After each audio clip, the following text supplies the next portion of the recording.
If you are driving west to Syracuse and you realize, oh, I need to go to Albany, what do? You change direction and you go east. With the winds 40 miles per hour, wrapped up in winter gear with a rope around his waist, Doug is finding the next best place to put his ice pick on the north face of Mount Fitzroy in Patagonia. These beautiful landscapes are going to help him change his direction.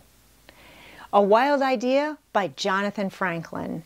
This is the biography of Doug Tompkins, the founder of the North Face and Esprit. It covers his building an empire in the clothing industry, the impact nature has had on his life, and his rewilding efforts in South America.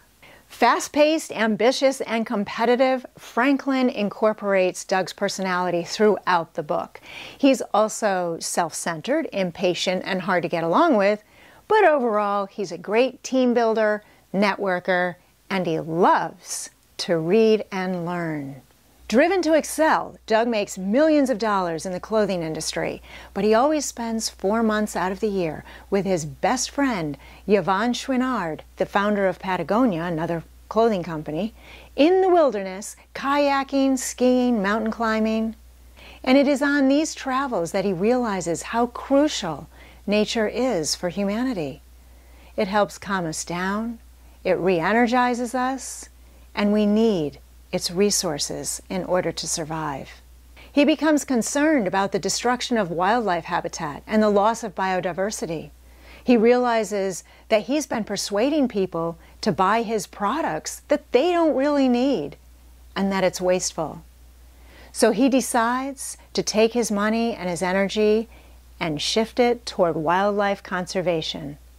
Buying over 1 million acres in Chile, Patagonia, and Argentina, he begins rewilding the land, keeping the ecosystems intact. He helps bring back the giant anteater, the jaguar, and the red and green macaw. Using his marketing skills while creating parks, he convinces poachers to retire their guns and to work for the parks using tranquilizer darts to study the animals. Later, he will donate all of these parks back to the 3 countries on the condition that they keep them as national parks. I think it's astounding for a big business leader to recognize the environmental damage, admit his role in it, and change his plans to correct the situation. He was a believer of less talk, more action. A Wild Idea by Jonathan Franklin takes you on a wild adventure and is a great read. Thanks for watching. Keep reading and have a great week.